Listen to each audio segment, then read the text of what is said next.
Hello, and welcome back to the Hearsay podcast, a joint project between Pro Bono Students Canada, University of Calgary chapter, and CJSW 90.9 FM. This is a podcast where University of Calgary law students discuss a variety of legal topics with professionals in the field. We'd like to emphasize that the information you hear today is legal information and not legal advice, as we're law students and not lawyers. This podcast is purely for informational purposes. If you do require legal advice, please consult a lawyer, as there is no substitute for a professional. My name is Olu, and I'll be one of your hosts for this episode. I'm here with my co-host, Emily. Today's podcast will be an interesting one for video game and esports fans listening in, as we will be discussing the intersections between law and the video game industry. In the spirit of reconciliation, we would like to first acknowledge that Hearsay is recorded on Treaty 7 territory.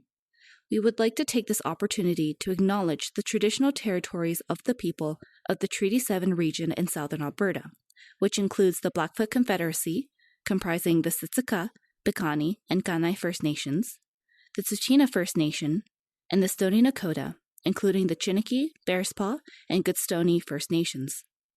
The city of Calgary is also home to Métis Nation of Alberta Districts 5 and 6. Do you remember your favourite video game when you were growing up?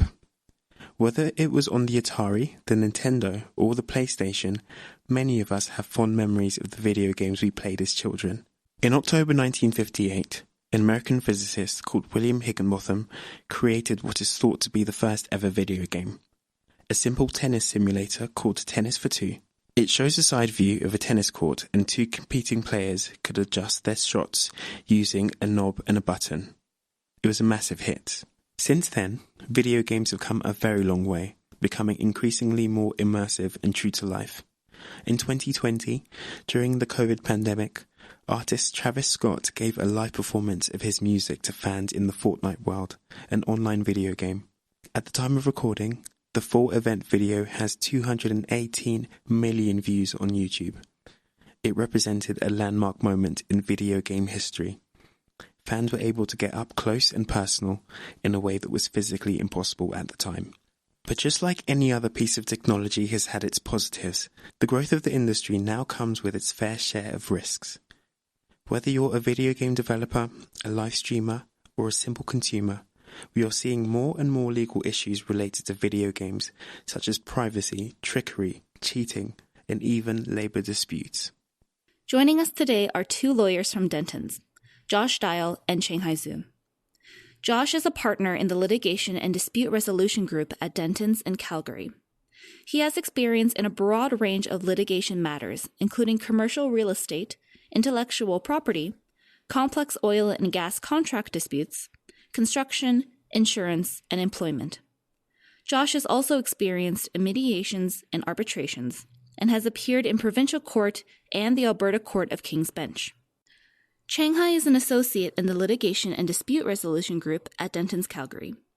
His practice covers a wide array of civil litigation matters, including commercial, real estate, shareholder, and other general commercial contract disputes. Whether it is in multi-million-dollar shareholder disputes, large-scale commercial real estate disputes, or disputes between small businesses, Changhai has successfully advocated for his clients in multiple jurisdictions and at both provincial and superior levels of court. Thank you, Josh and Changhai, for taking time out of your busy schedules to join us here at the studio today. We're so excited to have both of you. Thank you for having us. Can you share a bit about how you personally became interested in video games and how you integrate it into your practice of law? Well, as a kid, I was always a bit of a nerd and loved everything video game. When I think about it, I think my dream job as a kid was a tester of video games. Unfortunately, that hasn't panned out, and now I'm a civil litigator. So the things I deal with now, breach of contract, statutory interpretation, privacy law, whenever I get a chance to use that knowledge to think and opine on video game issues, I leap at the opportunity. And how about you, Josh? How did I become interested in video games? Well, As a Gen Xer, it's sort of built into my DNA, I think. Been playing video games since the 80s, which, not to date myself, is a long time ago. I'd say video games have been part of my hobby and personality since then. How did I integrate it into my practice of law? Well, a few years ago, say 5 or 6 years ago, it was about the time that cannabis was emerging as a sort of new area of the law, and as well as NFTs. And I looked at the industry and said, well, esports, video games, those are sort of, in my view, the next big thing. It's one of the largest industries in the world globally. And in my view, it was just underserved, underserviced. There weren't enough lawyers practicing in that sphere. So I figured, well, I have the knowledge base, if I can say so, from being a dedicated gamer. Why not me? As you say, it was underserved and underserviced, but in Canada, is there a large industry or market for video game development? And would you say it's different from other markets like the United States? Compared to the other markets like the US, it's definitely smaller. That said, it's growing, and some of the top video game development studios globally are based in Canada. Perhaps one of the earliest success stories for a Canadian video game developer was BioWare up in Edmonton. They were responsible for some of the best video games of all time, including the Baldur's Gate series and the Star Wars Knights of the Old Republic series. So that was a good example of an early, mid-90s success story. But yeah, generally the market is smaller than the US, but the indie development of video games is on the rise, and we're finding, like the entertainment industry, there's an increasing number of video games being developed in Canada, and in my view, the industry is just going to continue to grow. So in the time that you've been practicing and in the experience you've had with video games and the legal side of that, what are some common legal issues that you see arise in the video game industry? And have there been any legal developments in Canada around these issues? Video game law is like any other area of law. It interacts with many of the existing legal principles that we have. For example, breach of contract, infringement of intellectual property rights. Many of the things that we're seeing around video game legal developments are parties, plaintiffs in particular, adapting various areas of claims that they can fit into the video game sector, for example. Lots of lawsuits now that we're starting to see in the U.S. relate to marketing practices, unfair marketing practices, as a plaintiff would allege. In other areas, you find interactions between aspects of video games and existing regulatory regimes, in particular payment systems. So things like that. Yeah, just to build on that, I'd like to generally kind of slot things into two categories. Category one is sort of the agnostic subject matter where, typical things that you'd find in any industry: breach of contract, claims grounded in tort, breach of statute, intellectual property. Those happen in the video game industry just as they would in any other industry. But then there is that sort of second category, which is the video game specific or video game centric claims, or those claims that are unique to aspects of video games that may not exist in any other industry. Prime example of that would be claims revolving around microtransactions and loot boxes. Those don't really have an analog in any other industry. So any claims brought around loot boxes and microtransactions would be unique to the video game industry. For those that aren't too familiar, what are microtransactions and loot boxes? Microtransactions is something that surfaced in the video game industry. I wouldn't say recently; it's been around for a while. But whereas the earlier on video games would be marketed as complete products, like you go to your Best Buy, you buy a game for $60, and then you have that game. It's a complete game. Microtransactions is a different way of marketing video games to monetize that intellectual property. So instead of paying $60 for the game, it might be free to start with. But the game will give you the option to make these micro purchases that some of them might be purely cosmetic. They change how your character looks. Some of them might be functional in terms of giving your character items or currency to use in-game. And so that's kind of an evolution that we've seen in the video game industry of going from whole product purchases to having a platform for your game and then introducing the customer or the gamer to these smaller purchases that keeps them coming back and keeps them spending money on the game. Contrast microtransactions with loot boxes. To a certain extent, loot boxes are a form of microtransaction, but in some cases, I think loot boxes could carry a price tag that would push most players away from saying that they are microtransactions to sort of almost macro transactions. But a loot box is something that you can purchase or earn within a video game that would contain, in some cases, deterministic results and in some cases randomized results. And those results would be usually microtransactions. So you can think of it as almost like a bundle of microtransactions. It's a literal loot box. It's a box filled with loot. And that loot can be composed of microtransactions or other things in that game that affect your power level of your character or cosmetics or what have you. And the loot box mechanic is generally randomized, but like I said, it can sometimes be deterministic where you're guaranteed to get a skin from this loot box. You spend 99 cents on this loot box and it will contain one skin. That's the deterministic factor of it, but it could be a randomized skin. So that's the randomized factor of it. Sometimes it could be completely random. 99 cents or $2 or whatever the price tag is, completely random. You don't know what it is, but it's a random array of items and you get, some of them.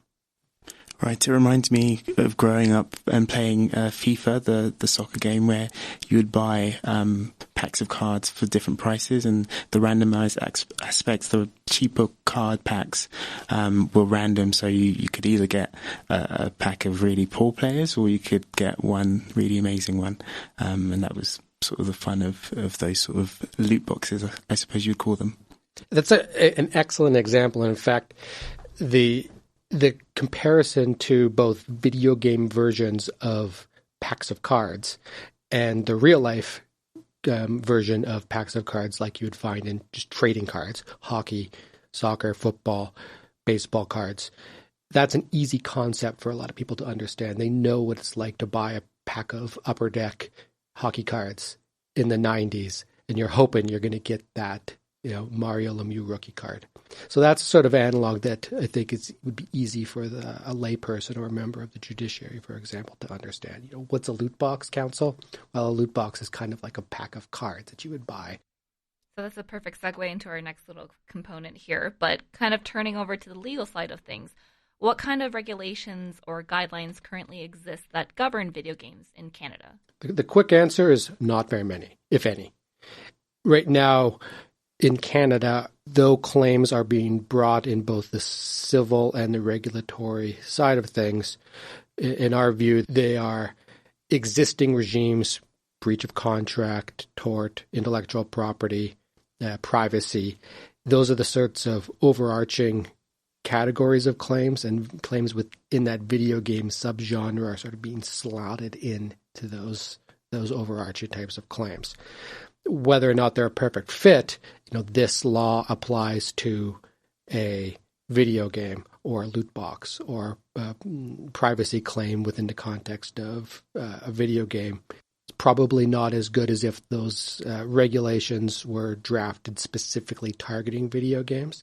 Good example would be a few years back, and savvy video game developer plaintiff found that there was a group that was making these cheats for their video games. And in order to do that, that group had to access the base code of the video game. And the plaintiff was able to use an existing piece of legislation that prohibited the improper use of intellectual property to say that, well, every time they manufacture a cheat and sell it to somebody, that's a breach of the statute. And they were able to successfully sue that defendant. So a lot of the areas, even though there aren't specific regulations targeted at the video game industry, plaintiffs are finding existing statutory regimes that fit into their situations.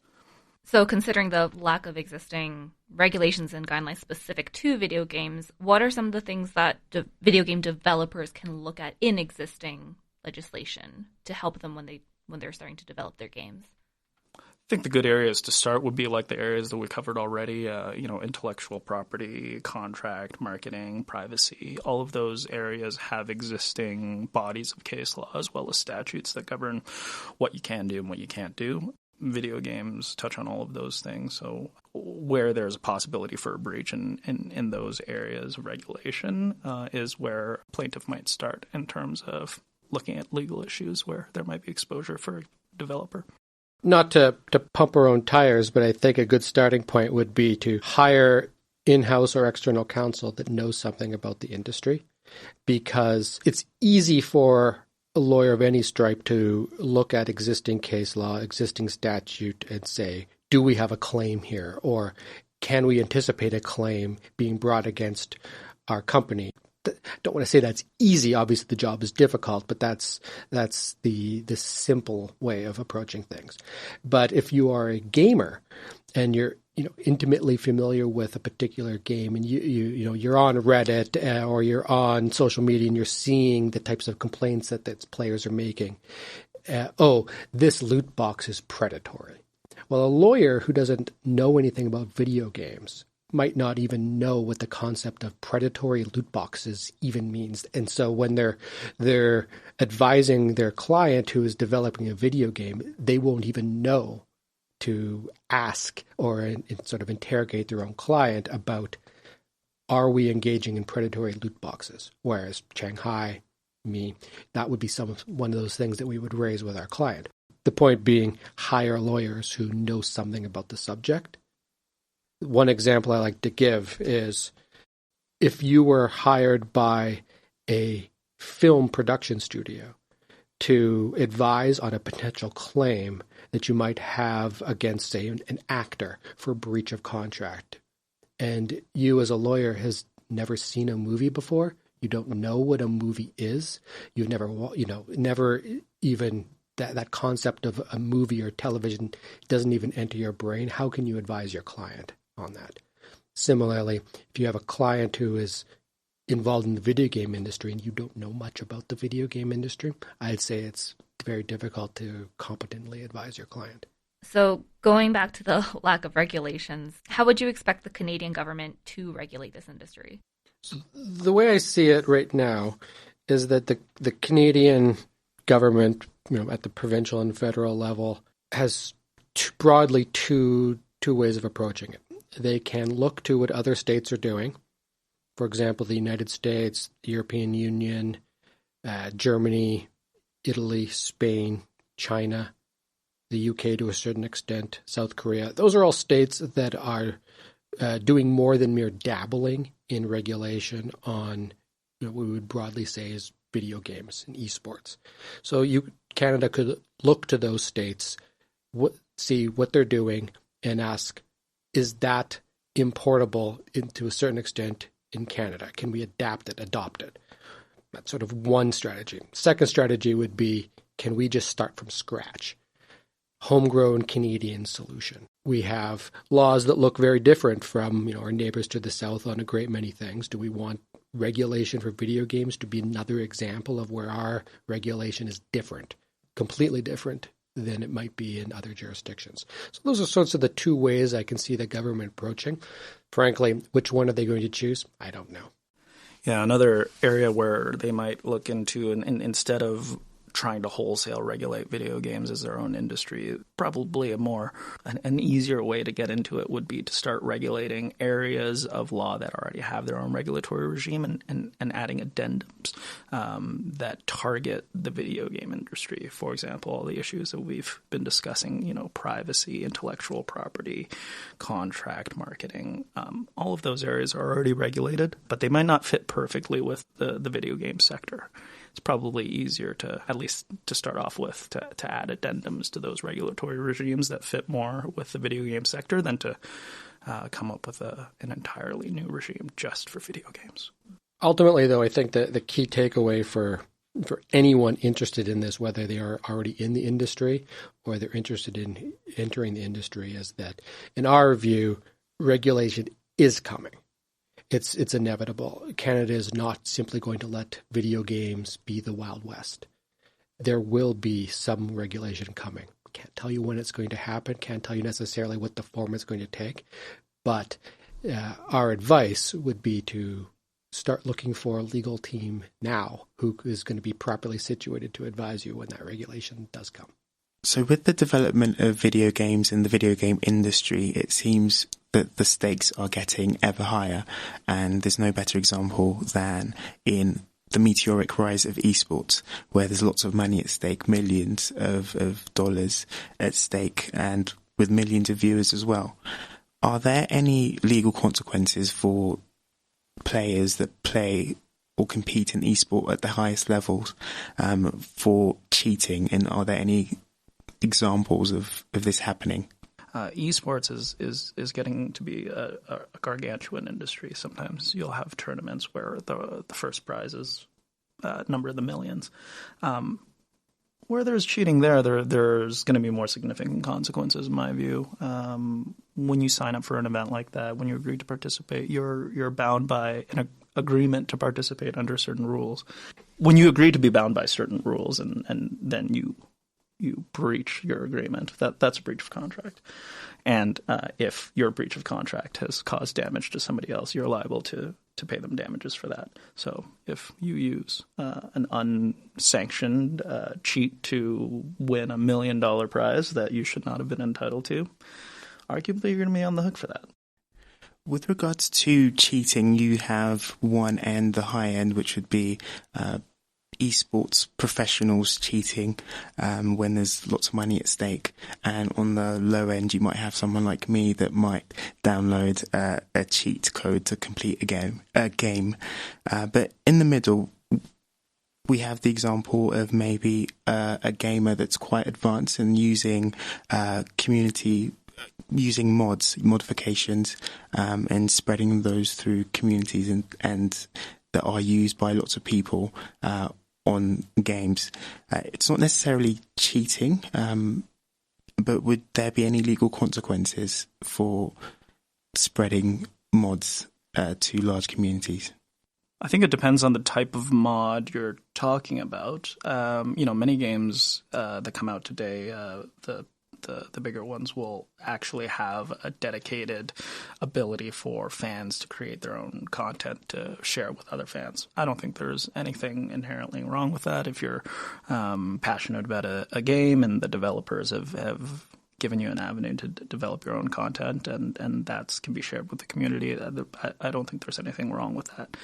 The mods that it sounds like you're talking about are mods that give you an unfair advantage in a game. And in that context, where it's in the middle of, just using a cheat for your own playthrough of a single player game, and it's between that and competing on the $1 million stage for prize money, then I don't think there's a bright line for where the consequences start to kick in. As with anything, the further you push it, the greater the risk of consequences. So at the end of the day, it all becomes a cost-benefit analysis for the developer. How are we going to handle this individual that's disseminating this mod that might be harmful to our community generally if the wider player base is being adversely affected by it?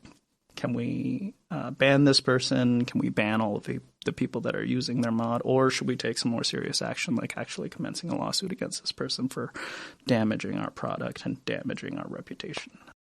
Earlier, we touched upon privacy being one of the legal areas that's relevant to video games. A significant concern with virtual reality and augmented reality now is privacy. So are there any protections for users of these technologies to protect their physical and personal information while they're participating in these sorts of games? Yeah, I think privacy is one of the areas that has an existing regulatory regime that's easily, well, not easily, but most that can be ported over to the video game context. As we discussed before, there isn't any specific esports or video game regulation around privacy in esports and video games. So the protections that exist for users right now are the ones generally that exist for every industry in terms of data retention, data sharing. Is there any incentive for developers to move forward with litigation and potentially push the envelope? And there's a concept that exists in law of a test case. This usually happens on involving the limits of speech, the limits of the press. So you'll find, members of the press or newspapers will publish something that might push the envelope of where their protections may lie, almost inviting a claim against them to see, okay, now we need to litigate this so we can determine where roughly those four corners exist so that we know going forward what we can do. I can see video game developers doing that too. Maybe they're purposefully not doing anything to govern the regulation, their internal regulation of privacy, so that they can invite that claim for breach of privacy so that they can then test the limits of Canadian regulation on that. I can see that happening. Is it happening right now? I don't know of any particular parties that are acting that in sort of that wanton fashion, inviting claims, but I can see it happening. Video game law, as we've discussed, is getting more elaborate and more complex. But keeping it simple, how can I, as a gamer, when I'm online, have an enjoyable but fair experience?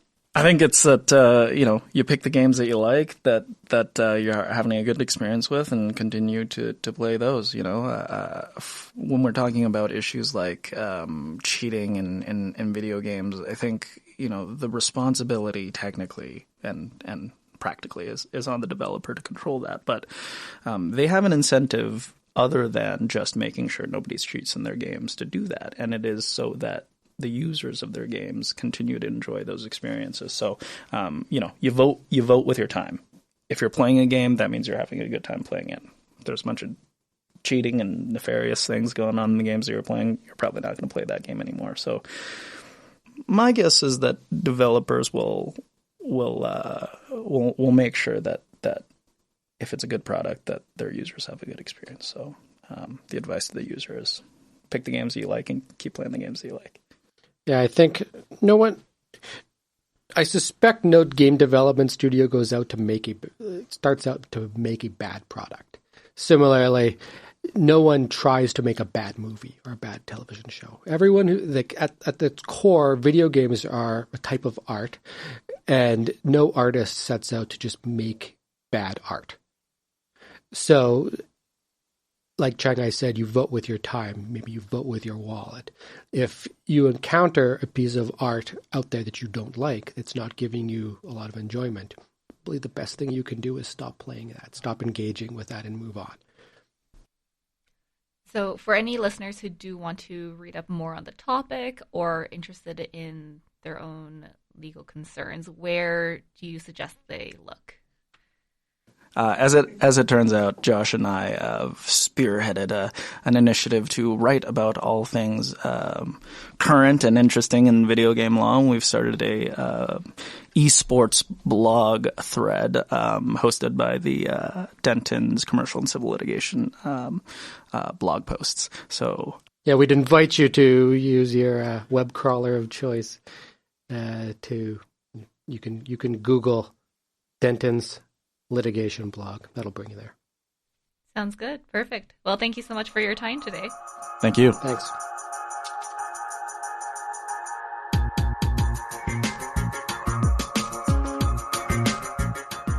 That concludes this month's episode of the Hearsay podcast. We are proud to present you with legal information, but please remember that this is legal information and not legal advice. If you require legal advice, please consult a lawyer. The Hearsay podcast is a joint project between CJSW 90.9 FM and Pro Bono Students Canada University of Calgary chapter. If you would like to hear more podcasts like this, the Hearsay podcast can be found on Google Podcasts, Apple Music, Spotify, or wherever you get your podcasts. Thank you for listening, and we'll see you next time.